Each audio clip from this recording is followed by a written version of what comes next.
Good morning and welcome back to the One Celtic Fans View. It's Friday morning, which means tomorrow we head through to Edinburgh. Yes, we do head through Edinburgh to play Hibernian. We spoke about that game last night and people gave their predictions, and also we spoke about any changes that would be made in the team. Now, this is going to be a massive summer. We also spoke last night about the fact that Dyson Maeda is coming up to only 2 years left in his contract. And many people have been saying that this will be the summer that Rio Hatate may move on from Celtic. Rio Hatate, who according to Transfer Market is currently valued at £11 million, whilst Dyson Maeda is only valued at £8 million on Transfer Market. Strangely enough, but the interesting stats for me is the contract. The contract for Dyson Maeda runs out in 2027, 31st of May 2027, whereas the contract for Rio Hatate runs out on the 31st of May 2028. So he's got a further year contract than Dyson Maeda. It does put Celtic in a perilous position this summer, and with two of those players playing at the highest level in the Champions League, getting noticed by teams all around Europe. And then when you look at what Rio Hatate put up on his Instagram, Rio Hatate said, limitless possibilities. Limitless possibilities.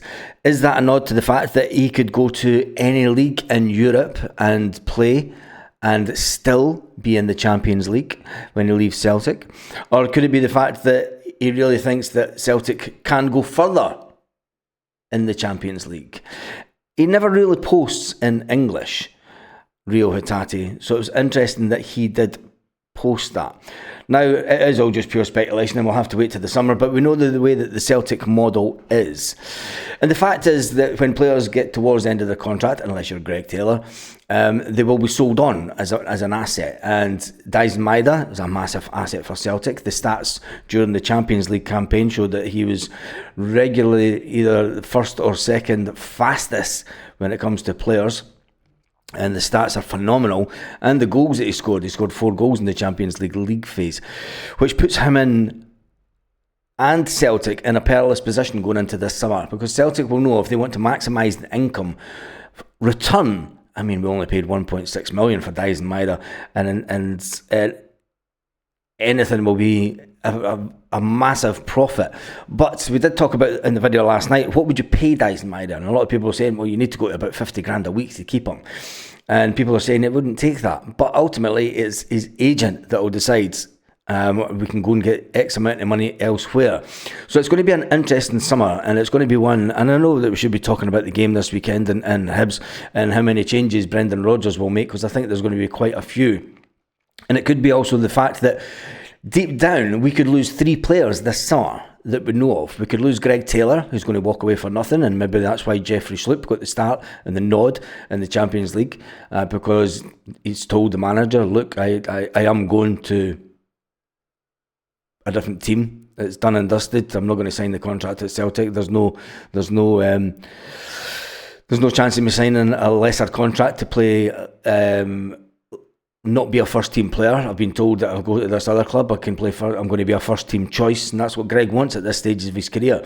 At 27-year-old, you're not really want to be a bench warmer sitting waiting on Kieran Tierney getting injured. Now, that may happen in the first week, it may happen at the end of the season, it might not happen at all. But Brendan Rodgers has come out and said that he wants to keep him, and he says that he can see a place for both players in the team over the space of the season. We need to get to a position where we have 2 good players for every position. Now, people will say, well, get Jeffrey Schlupp. Will Jeffrey Schlupp then take a massive wage cut? Celtic are paying 30 grand of his 60 grand wages a week for Jeffrey Schlupp. Will he take a massive wage cut to come to Celtic? Now, we know that Greg Taylor is more than likely to be leaving Celtic, because the possibility is now swaying to him leaving. And the other one is obviously Rio Hatate, who after 3 years at Celtic is always the case where Celtic try to maximise their potential. And then there's the Dyson Maeda effect, the fact that Dyson only has 2 years left on his contract. If Celtic want to get the most out of him, and then Brendan Rodgers will feel really disheartened at this point, because we've done really well in the Champions League this year. and getting to the playoff place for the last 16. Ultimately, we wanted to try and be in a position where we would qualify automatically for the last 16, and you would need to keep players like Dyson Maida.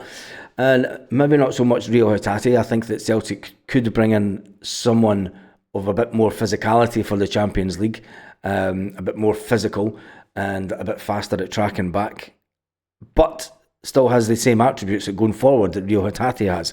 When you see the size of the players that we're up against, I mean, it's size and everything. I mean, you look at the Messi, he was short and he was a fantastic player, and he could outmuscle many of the taller guys within the Champions League. But going forward, Brendan Rodgers has always liked big guys in his team. If you just look back to the first time he was at Celtic, I mean, the forwards he bought were always bigger strikers. So it's going to be an interesting summer, and I don't want to put a dampener on what's just happened in the Champions League, but Celtic put a dampener on selling Kyogo the very next day, and I thought that we sold Kyogo too early. We could have kept him to the end of the window to get us playing someone different than the team that we did play. But it is what it is, it is what it is, and we know the Celtic model, and it will just be a case of how many players leave Celtic. There's a lot of players that went out on loan. It could be another one of those summer where there's going to be more activity in the transfer market than we really need. Obviously, we're going to keep the core of the team, but when you look at the likes of Lewis Palmas went out on loan with an option to buy. He won't be coming back to Celtic. Gustav Lagerbielke in the media saying that FC20 are the ideal club for him. He's talking his way out of Celtic. And I feel sorry for Gustav, because I thought that there was potentially a player in there that could grow into the game, but he's not as good as Trusty, so so be it. Mark Norowski, big Mark Rocky, who just sits on the bench, and he was bought at fantastic money. We're not going to pay someone and spend best part of $4 million on a player that's going to sit on the bench. Celtic will ship him out. So it could be another massive year for Brendan Rodgers in the transfer market, which is unbelievable when you think about it, because Brendan Rodgers wants to have a nucleus of a team, a core of a team, and he wants 2 players for every position. But he doesn't just want squad players. When you look at the bench that the Germans had, Bayern Munich had, it was all good players that were coming on that could be first team players, and that's what Brendan Rodgers wants, and that's what we need at Celtic. Let's be honest, if we want to compete in the Champions League, if we want to compete at that level, if we want to automatically get through the one qualifier that we're going to have in August, we need to make sure that come August we have all the players, and never mind about waiting to the end of August. I mean, this is what the Celtic board did wrong last summer, is they waited till the end of the transfer window before getting players in. We need to make sure, and Brendan Rodgers has reiterated it many times, the importance of getting players in before pre-season even starts, because that's when you do all your work, that's when you do your tactical work, that's when you do all the tactical changes that's going to be made throughout the summer, throughout the season. That's when you do you fine-tune the formation that you're going to have play for the summer. But any formation changes, you have the idea and you have the training and you have everything put in place during the pre-season, because once the season gets started, it is all about just playing games and then rest and recover and then playing games again. There's very little tactical work can get done on the training pitch. And then the fact that Scottish football's kind of shot itself in the foot that way is, especially when it comes to trying to perform in Europe, is that we've done away with the winter window, the winter shutdown.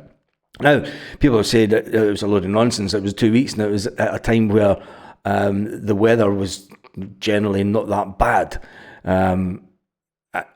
Celtic always came back better after the winter shutdown. But you've got to say, we've had a fantastic January this year and a fantastic February.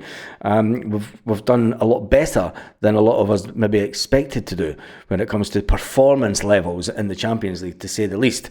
But when it comes to it, there's going to be a lot of big decisions again made by Celtic this summer about players that will leave it. I could see anything up to 6 or 7 players leaving this summer.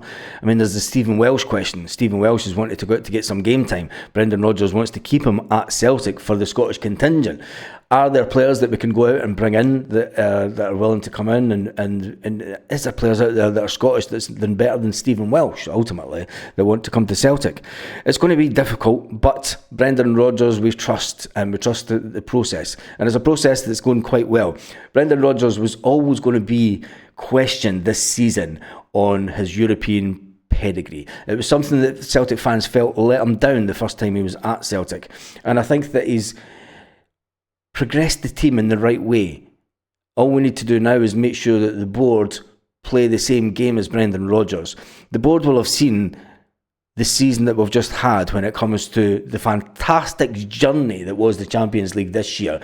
And they're bound to know that if we allow Brendan Rodgers just to bring in a similar quality of player as Arne Engels, a bit better than a Rio Hatate, that's the level that we need to go at. Do we need to go out and spend 20, 30 million and 5, 6, 7, 8 players? No, what we need to do is we need to go out and spend another 4 or 5 players that run about 8, 9 million each. But then again, can we go out and find the next Rio Hatate for 1.6 million in Japan? You never know.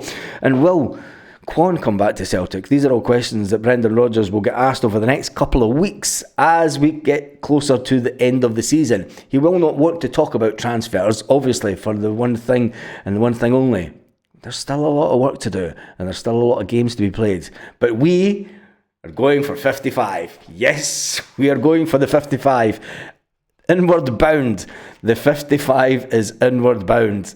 And I think it is absolutely fantastic that it is. And we need to start ramming it down. So that will be staying until we officially win the original 55. Not a made-up 55, not a bought titles 55. The original 55 for the club that will be the most successful club in Scotland, and then we will go on and win the Scottish Cup. Brendan Rodgers will say to the players tomorrow as they head out, before they head out the tunnel at Easter Road, and we'll say, this is Celtic time. This is the time where we come alive. This is the time where we show these travelling fans exactly how good we are and how dominant and how much hunger and how much belief in ourselves that we have to go on. This is our time to pick up the title. It's our title. We can see it. It's within grasp. It's time to turn up and play and show the fans exactly why we are champions. Go out and play the football that you played in Germany. Go out and score as many goals as you can. Entertain the fans, but keep the defence solid. Enjoy your football and win the game. Brendan Rodgers. There, I've just given you your team talk, Brendan. And then Cal Mack will get the team on the pitch and he will get them completely motivated doing his captain talk. And hopefully it will be a 3 or a 4-0 win. And is it disrespectful to be that confident that we can go out and win 3 or 4-0 at Hibs? Hibs is always a hard game away and they always give us a good game. Brendan Rodgers' record away at Hibs hasn't been too tidy over the years, but I've just got a good feeling about the way that the season's going to end. And when we get to the cup final, if we get to the cup final, we will. We'll get to the cup final at the end of May. And Brendan Rodgers will stand on the doorstep of Celtic Park after winning the Scottish Cup again and winning another domestic treble. And he'll then ask the fans, have I done all right then? And on that note, have an absolutely fantastic. Brendan Rodgers will speak to the media today. We'll get an indication on who might not play, because it's always the player that gets put in front of the media that generally doesn't play the next day, unless it's Kasper Schmeichel. But who knows? Who knows? Maybe Callum McGregor will get media duties today and he'll get asked about the Champions League campaign that we've just had, as fantastic as it has been. And on that note, have an absolutely fantastic day, Celtic fans. Inward bound, the 55.